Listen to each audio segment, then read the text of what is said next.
Hello, hockey fans. I'm Rob Hunter with Patrick Haas for the 2011 Esso Cup in St. Albert, Alberta.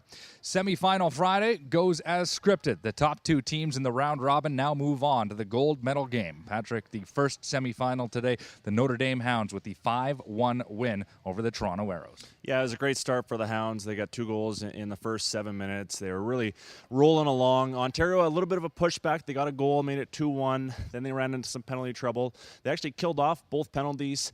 But then right after killing off a penalty, Notre Dame scores twice late in the first period, once shorthanded. They had one more on a power play in the third period, win that one 5-1. And again, it was a great start. And then the top line of the Hounds, obviously, once again, phenomenal. Taylor Woods, 4 points. Jennifer Moore, 3 points. And Olivia Howe, the top scorer in the entire tournament with 2 points. So that line, again, phenomenal. In the second semifinal, it was the Edmonton Thunder, the defensive shutdown game that they played. Quebec not able to get anything generated, and they get into the tournament awfully late with some flight delays, and then it looked like a team that had played 6 days of hockey in 6 games. Yeah, they had actually, the first 2 minutes they came out real good, and then they got a penalty, and kind of like Ontario, they ran into some penalty trouble.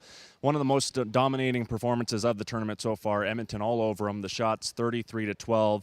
They didn't actually score. It was 0-0 all the way until the 36-minute mark, and then Edmonton gets 2 late in the second period, and then they took it over in the third period. So they come away with a big 4-1 win, and there it was Caitlin Connell that led the way. She had 3 points in the game, and a great contest from her.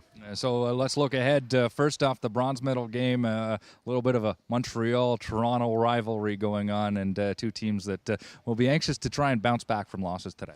Yeah, the first time they played this week, a 5-1 win for Ontario over Quebec. And again, I think Ontario looked a little bit fresher than Quebec here today, so that'll be interesting to see with the bronze on the line. But Ontario the favorite, Quebec maybe trying to play Cinderella and get a bronze. And what's been a good tournament for them. Last year they only had 1 win in their first time in the Esso Cup, so a chance to go home with some hardware, and for the Ontario team from Toronto, a chance for them in their first year to get something as well. And finally, in the gold medal game, what we've all been waiting for, the offensive juggernaut that is the Notre Dame Hounds versus the defensive shutdown team of the Edmonton Thunder. It's going to be interesting. Yeah, it was one of the best games of the tournament way back on day one. It was the second game of the tournament. It was Edmonton going up 1-0. They actually held the Hounds scoreless through 48 minutes all the way into the third period. Notre Dame got 2 goals. Edmonton came back. They tied it up, and then it went to a shootout where Edmonton won. So the Edmonton has that going for them. They'll block a ton of shots. We know that for sure, and it should be a heck of a game. Medals will be handed out on the final day of the 2011 Esso Cup in St. Albert, Alberta.